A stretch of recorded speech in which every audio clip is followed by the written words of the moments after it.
Assalamualaikum warahmatullahi wabarakatuh. Yang terhormat, Bapak Yainal Arifin selaku dosen Pangkampu Pendahuluan Fisika Radiologi. Sebelumnya, perkenalkan saya Ahmad Tola Julianto, NIM 2404040122120024. Ini akan menjelaskan sedikit mengenai materi pendahuluan radiologi. Itu yang pertama adalah medical imaging. Nah, di dalam medical imaging itu dibagi menjadi beberapa. Itu ada radiologi umum, fluoroskopi, mamografi, CT scan, MRI, ultrasonography, dan seterusnya. Kemudian kalau di radiografi umum itu adalah nanti bakal membahas mengenai penjelasan bagaimana sumber X itu akan disatu dengan sisi pasien dengan data lainnya, yang mana nanti kita bakal mengetahui bahwa dari gambar radiografi itu bakal berguna untuk melakukan indikasi medis yang sangat luas. Sedangkan yang kedua itu adalah fluoroskopi. Sistem fluoroskopi itu adalah menggunakan sistem deteksi sinyal X yang mampu menghasilkan gambar dengan urutan yang waktu dengan yang cepat dan real time. Kemudian kalau mamografi itu adalah bakal melakukan radiografi pada payudara dan dengan pencitraan yang transmisi untuk menentukan kontras dari payudara itu sendiri.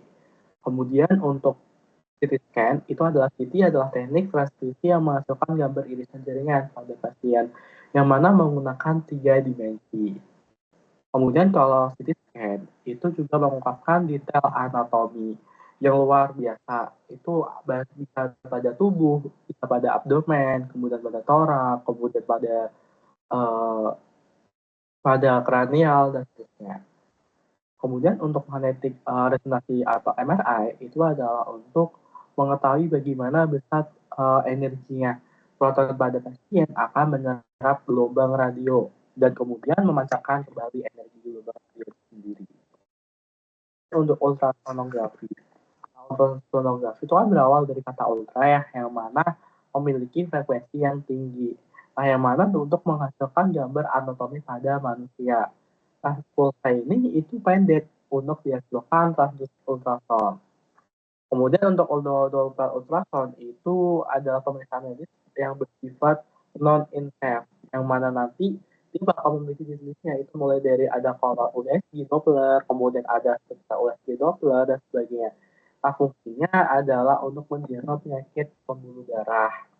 Kemudian ada namanya nuclear imaging. Itu adalah suatu pencitraan untuk memberikan informasi mengenai kondisi fisiologi pasien. Kemudian ada nuclear medicine planar, itu adalah gambar proyeksi setiap titik pada gambar mewakili aktivitas radioisotopnya. Kemudian ada spek, itu adalah bagian tomografi, pencitraan planar kedokteran nuklir. Jadi spek ini sudah masuk ke ranah kedokteran nuklir. Gitu.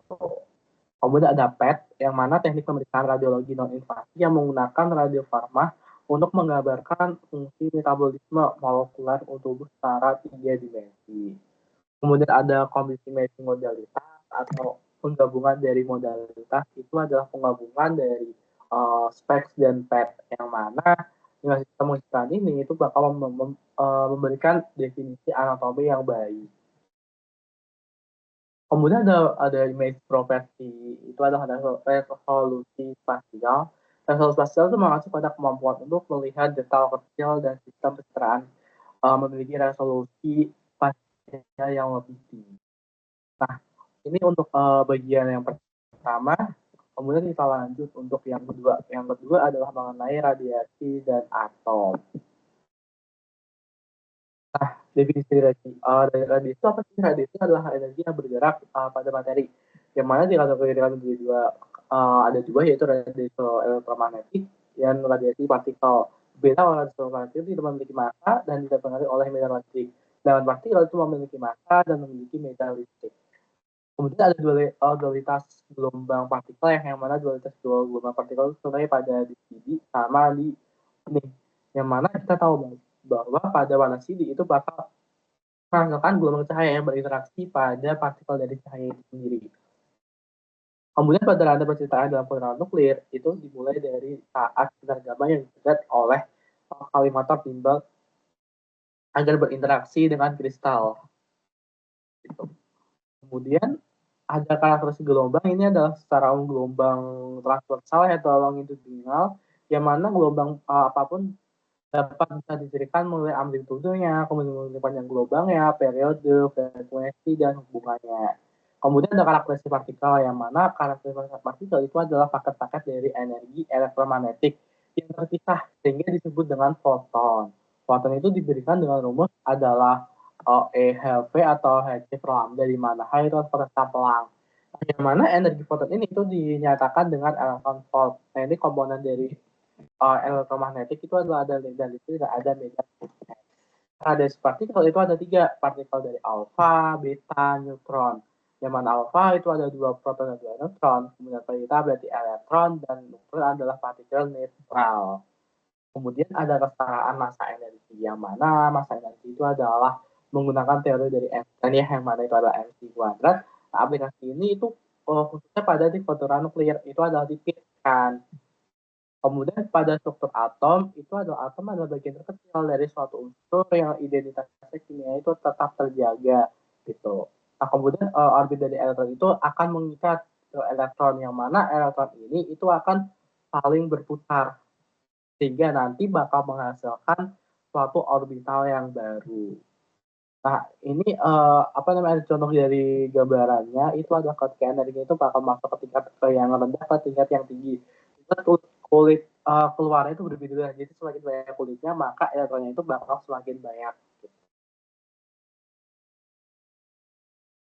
Kemudian untuk radiasi transisi elektron itu adalah ketika satu elektron itu akan dilepaskan dari keadaannya itu adalah mungkin dari kulit yang kulit oleh sinar X itu akan memiliki beberapa partikel lah. Ini bakal mengalami kekosongan dari suatu partikel itu sendiri. Karakteristik dari sinar X itu pasti dia bakal membahas mengenai energi sinar X itu adalah X-ray biasanya. Itu adalah perbedaan dari energi pengikat pada masing-masing kulit. Biasanya itu disebut dengan kulit yang pertama dengan yang kulit kedua. Nah, ini adalah elektron Auger dan hasil Froude-nya. Itu di mana kita tahu bahwa dari itu adalah transmisi dari beberapa kekosongan dari orbital itu sendiri. Nah, ini adalah inti atom, di mana ini atom itu bakal ada unit bagian, itu ada komisi nukleus yang tersusun dari partikel neutron, kemudian ada gaya nuklir dan energinya, itu adalah gaya yang bekerja pada inti atom yang saling menyebabkan gaya kolom gitu. Kemudian yang ketiga itu adalah klasifikasi nuklida, yaitu adalah jenis atom yang akan digunakan. Nah, ini adalah beberapa kayak tabel dari isotop, isobar, dan isoton, dan isomer.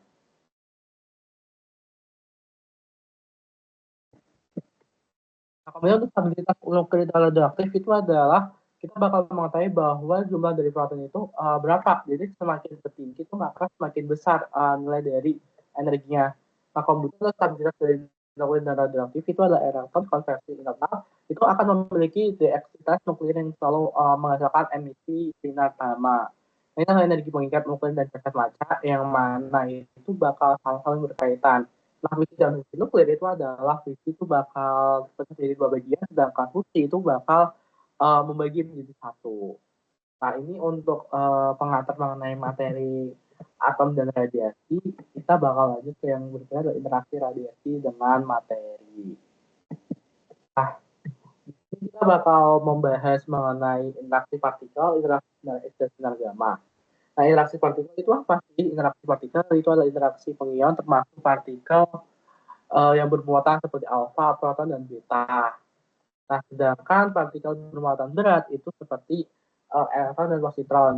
Nah, kemudian ada namanya eksitasi, ionisasi, dan radioaktif. Nah, jadi suatu partikel itu bakal bermuatan energi berinteraksi dengan partikel gaya lakinya, gaya kolom, sehingga bakal mengalami eksitasi, yang mana eksitasi dan ionisasi itu akan terjadi ketika partikel itu mengalami kehilangan dari energi. Nah, kemudian inilah bentuk dari eksitasi energi, yang mana itu bakal melakukan transfer dari energinya, sehingga setelah eksitasi itu akan menjadi deeksitasi. Nah, jika transfer energinya itu lebih besar, maka elektron itu akan dikeluarkan memiliki energi yang cukup besar untuk mengalami ionisasi itu sendiri. Nah, kalau ionisasi spesifik itu apa? Ionisasi spesifik itu adalah meningkatnya seiring dengan kadar muatan listrik yang jadi terlihat dari gambar grafik ini gitu. Kemudian untuk lintasan partikel itu seperti ini ya, dia bakal mengikuti jalur dari partikel itu seperti yang ada di gambar gitu. kemudian ada linear energy transfer atau LET, itu adalah ukuran jumlah rata-rata energi yang diserap setiap lokalnya gitu. Kemudian radiatif interaksi yang kita bahas itu adalah untuk Westerm adalah bahasa Jerman, artinya adalah radiasi penghambat gitu. Kemudian untuk positron anihilatin itu adalah elektron energi yang bakal memiliki muatan positif dan negatif yang akan kehilangan dari energi kinetiknya melalui eksitasi ionisasi dan interaksi radiasi. Lainnya neutron interaksi itu adalah berinteraksi dengan ini atom, terkadang dia bakal memiliki fragma dari itu. Nah ini adalah gambar dari X-ray dan gambar X-ray yang mana ketika foton melewati suatu materi akan ada kemungkinan yang terjadi mulai dari foton bakal tanpa interaksi, terhambur, atau diserap. Nanti bakal ada 3, yaitu ada sinar X, gamma, dan di bagian dengan menggunakan hamburan Fab, hamburan Compton, dan serapan foton elektrik. Kalau hamburan elektrik itu adalah fenomena di mana foton yang datang itu berinteraksi dengan seluruh atom. Bukan hanya elektron individu, tetapi hamburan ini pada foton elektrik gitu. Kalau hamburan Compton itu berarti dia adalah bakal berhambur antara foton sinar X atau sinar gamma dengan jaringan lunar. Jangan kalau efek fotolistrik itu adalah foton yang datang akan mentransfer seluruh energinya ke seluruh dalam atom. Nah, produksi pasangan atau potensi pasangan itu adalah proses jadinya ketika sinar X dan sinar gamma terjadi dengan energi itu bakal melebihi 1,02 mega electron volt yang berinteraksi. Nah, ini aja untuk materi yang ketiga. Ini kita bakal lanjut ke yang materi keempat, itu mengenai interaksi radiasi dengan meter. Oke. Nah, yang kita bahas ada 3 ya. Itu adalah untrained sinar X dan sinar gamma. Yang mana itu untrained itu apa? Itu adalah penghilangan dari foton dan dari sinar X dan sinar gamma ketika melewati suatu materi dan bahan. Kemudian di sini ada koefisien dari atomitas linear, itu adalah fraksi foton yang dihilangkan dari sinar monoid energi. Nah, ini adalah beberapa rumus yang dimaksud dari koefisien atomitas. Itu adalah kayak seperti rumus dari radioaktif. Kemudian ada yang kedua adalah value layer atau HVL, itu ketebalan dari material yang akan digunakan untuk memproduksi intensitas dari X-ray atau gamma-nya. Kemudian kalau TVL itu ketebalan pada saat digunakan untuk membuat intensitasnya menjadi 10 kalinya. Itu sedikit berbeda dengan HVL. Nah, kemudian ada energi efektif atau dan man free itu berbeda. Itu adalah energi efektif lah. Sinar X yang dipenetrasikan, sedangkan kalau mat pipet itu jarak rata-rata sebelum interaksi. Kemudian ada beam hardening, itu adalah perubahan spektrum sinar X ke energi yang lebih tinggi, yang efektif gitu. Nah, kemudian untuk absorpsi energi dari sinar X dan sinar gamma. Kemudian ini adalah satuan dan pengukuran radiasi, rincian satuan turunan dan digunakan untuk perhitungan dosis radiasi yang akan digunakan. Nah, ini adalah frekuensi flux dan frekuensi energi. Itu adalah frekuensi itu jumlah foton atau partikel. Kalau flux berarti laju energinya, energi fotonnya, sedangkan frekuensi energi itu adalah jumlah energi yang melewati. Kalau kerma itu apa? Kerma itu adalah energi yang akan dibawakan oleh foton yang akan diubah dengan energi kinetik partikel, yang mana itu bakal bermuatan langsung dengan ionisasi. Nah, ini adalah satuan dari kerma itu adalah 1 G, itu adalah 1 joule per kilogram. Nah, masa energi transfer itu adalah seperti ini. Itu adalah koefisien dari energi massa yang akan menggambarkan seberapa banyak sinar yang masuk. Nah, kemudian untuk produksi pasangan terjadi itu ketika ada 1,02 energi itu akan membentuk sebuah partikel baru. Itu adalah elektron dan positron. Nah, ini adalah calculation of Kerma. Kemudian ada abrasi dari dosis, setelah dosis yang diserap adalah jumlah radiasi yang diserap oleh suatu materi. Kemudian ada masa energi absorpsi, adalah koefisien itu adalah koefisien serapan, yaitu ukuran berkaitan dengan fraksi atau koefisien dari anuitas itu sendiri. Nah, kemudian ada kalkulasi dari dosis, itu adalah perbedaan dari perhitungan Kerma antara Kerma menggunakan koefisien transfer energi massa, sedangkan dosis itu menggunakan koefisien serapan energi massa. Nah, atau paparan atau X itu adalah semua listrik yang dihasilkan oleh radiasi sinar X atau gamma pada volume udara yang spesifik.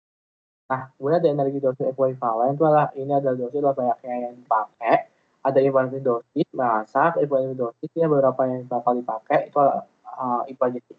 Jadi ini kurang lebih untuk materi yang keempat tentang dosis ya. Kemudian kalau ada yang berikutnya itu adalah yang materi kelima, image quality. Berbeda dengan foto yang diambil, tujuan dari ini adalah untuk melakukan estetika dari gambar. Nah ini ada beberapa kayak contoh daripada gambar masalah sendi. Nah ini juga, kemudian resolusi spasial. Resolusi spasial itu mengacu pada tingkat detail yang dapat dilihat pada gambar. Yang mana ini bakal mengecil seberapa kesulitan suatu objek yang dapat dilihat oleh sistem penciptaannya itu sendiri. Nah, kemudian ada fungsi sebaran titik atau point spread function. Itu adalah ukuran dasar paling intuitif dari properti resolusinya dalam sistem pencitraan gitu. Nah ini adalah ideal imaging dan sistem imaging yang bakal digunakan. Nah ini adalah bentuk dari Gaussian TFX. Nah kemudian untuk fungsi sebaran garis atau linear fungsi atau LSF itu adalah untuk mengevaluasi respon sistem pencitraan ketika disimulasi dengan sinyal berbentuk dari. Nah ini adalah pada sistem imaging yaitu pada radiografi, pada tomografi, kemudian pada polarografi. Kemudian fungsi dari sebaran tepi itu apa sih? Fungsinya itu adalah untuk menggunakan berapa penting bagian yang akan digunakan gitu. Kemudian konvolusi itu apa sih kayak bedanya? Konvolusi itu adalah prosedur dari integral gitu ya. Yang nanti bakal melakukan bagaimana sih proses cara ini secara spesifik gitu. Nah ini sebenarnya kita bakal mengenai bagaimana 5 elemen yang ada itu adalah ada 5 angka pertama itu ada kemal yang bagian kemudian ada kemal juga dan ada kemal gitu. Nah kemudian dia kabar dari pixel angka yang mana dalam hal ini adalah penulis yang bakal relatif terhadap H dan itu bakal menggunakan kasus yang dirancang untuk melalui penghalusan data-data dasarnya. Nah, ini adalah dari kernel dalam 5 elemen jadi bakal terbagi menjadi 5 ada A, B, dan C. Nah, kemudian pada konvolusi dalam pengolahan gambar itu ada beberapa jenis, yaitu adalah fleksibilitas, kemudian ada Cavalier atau seperti konvolusi multidimensi dan penggabungan dan pembulian.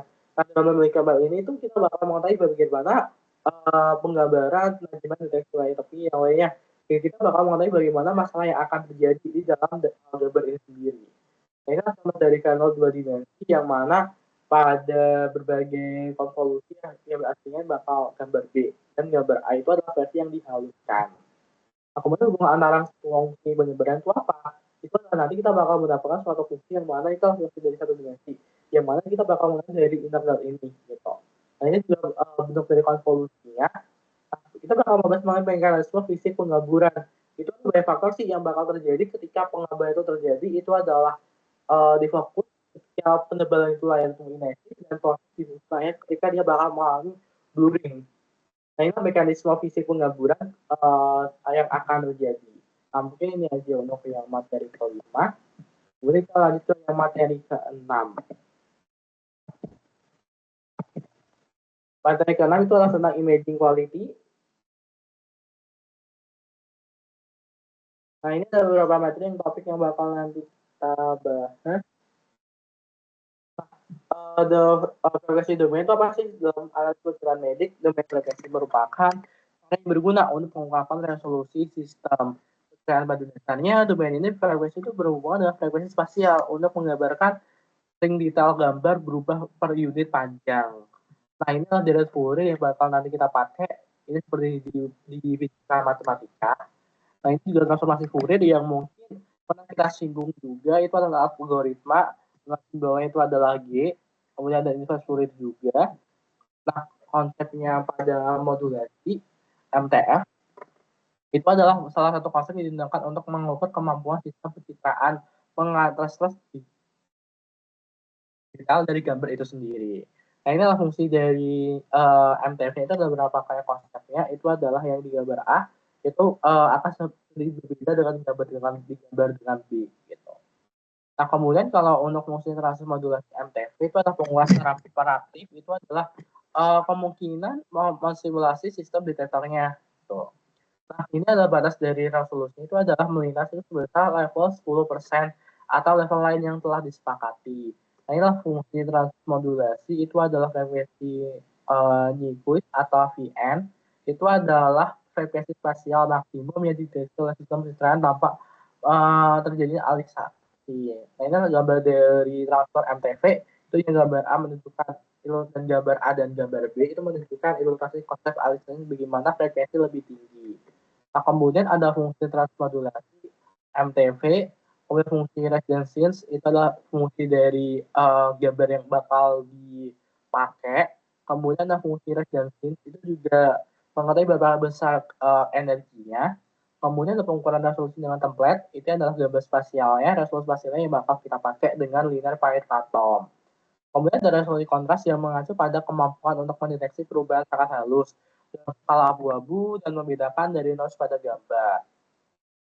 Nah, kalau konsep dasar akurasi, akurasi artinya adalah kebenaran atau presisi. Gitu. Kemudian ada grain noise, di mana grain noise itu adalah bakal diekspos untuk meningkatkan kegelapan yang diakal diamati dalam film berhubungan dengan berkurangnya densitas silver noise. Nah, kemudian yang kedua adalah sumber noise pada gambar itu adalah electronic noise yang mana bakal melakukan secara analog dan digital, tapi elektronik itu menyampaikan sinyal pada satu atau lebih. Kemudian yang ketiga adalah sumber dari noise itu sebagian besar detektor visual memiliki sejumlah saluran paralel untuk membaca serangkaian elemen detektor.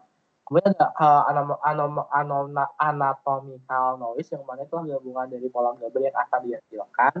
Kemudian ada quantum noise itu adalah bakal membahas tentang dunia dari kuanta, yaitu idealnya seperti elektron, fotosinar, X, fotonis, dan sebagainya. Kemudian pengukuran dari noise itu sendiri itu adalah untuk mengasumsikan tidak ada distribusi yang mencari distribusi data. Itu distribusi dari binomial. Ini adalah area relatif distribusi normal dan Poisson. Satu dari daya noise yang malah semakin tinggi maka semakin rendah. Nah, mungkin ini aja untuk materi yang saya bisa sampaikan. Kita lanjut untuk yang berikutnya adalah tentang kontras. Nah, kalau kontras itu adalah bakal membahas tentang radiografi secara umum, yang mana kontras ini tuh bakal memiliki beberapa bagian.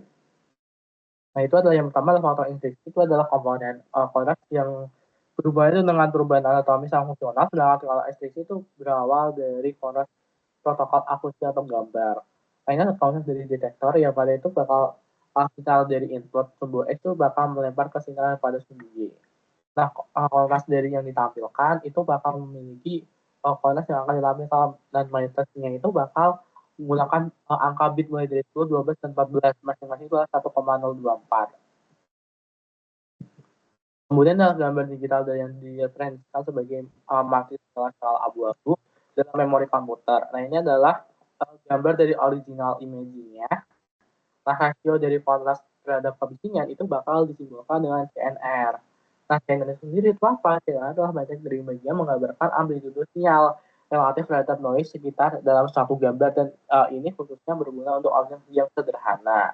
Nah, ada rasio sin to noise adalah bagaimana seberapa penting sinar itu bakal dipakai.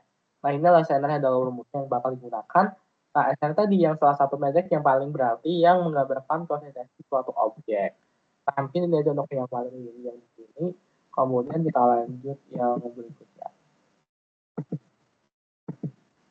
Nah, ini imaging quality itu adalah konsep dasar resolusi kontras, di mana itu adalah resolusi spasial.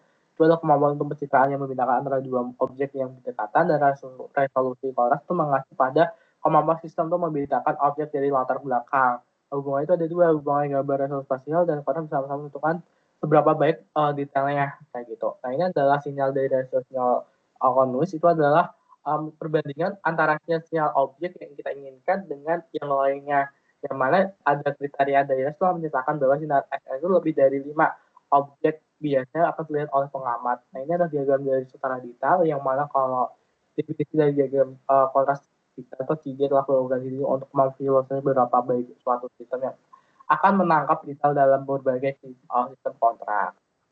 Kemudian adalah efisiensi kuantum atau detektif DGA itu adalah mengukur efisiensi sistem pencitraan dalam mengubah sinyal yang ditangkap menjadi sinyal gambar dengan mempertimbangkan pengaruh dari noise itu sendiri.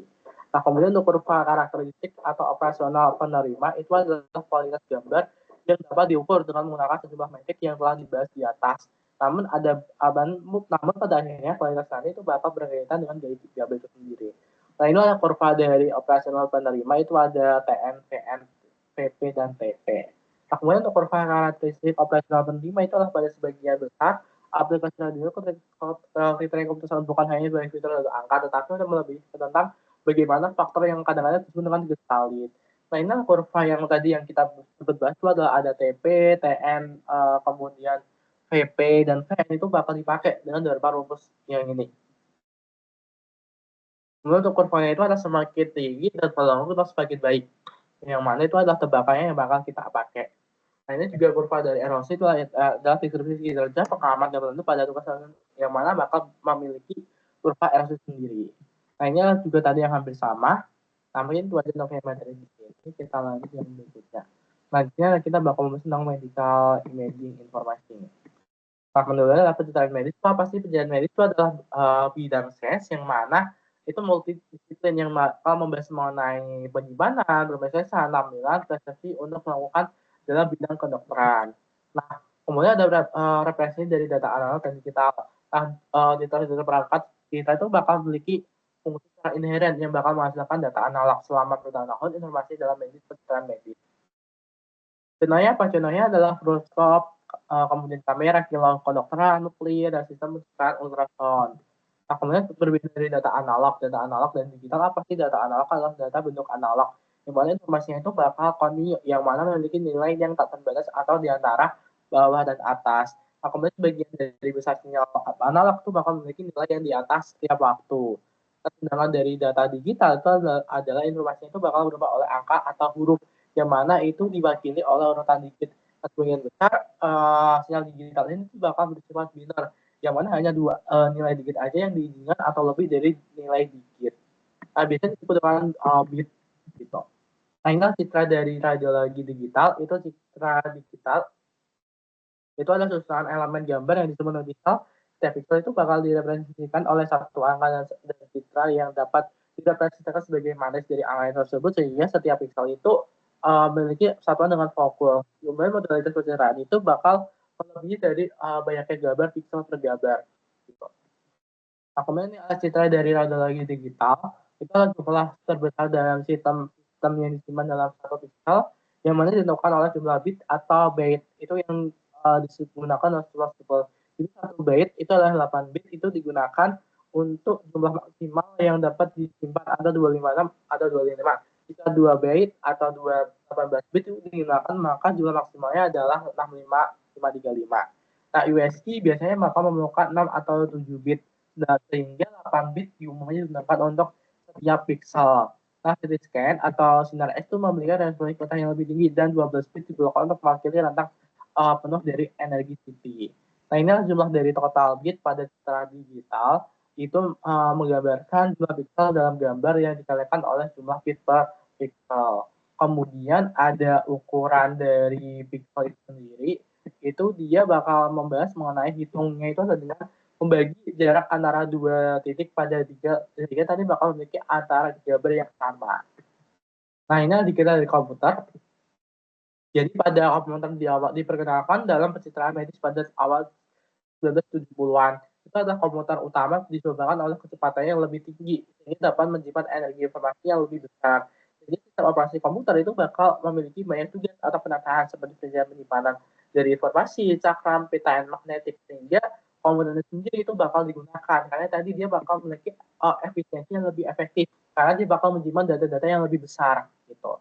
Nah, mungkin ini aja yang materi yang bisa saya sampaikan. Kurang lebihnya mohon maaf kalau misalkan ada kurangnya. Itu aja yang bisa saya sampaikan. Mungkin sekian dari saya. Terima kasih. Wassalamualaikum warahmatullahi wabarakatuh.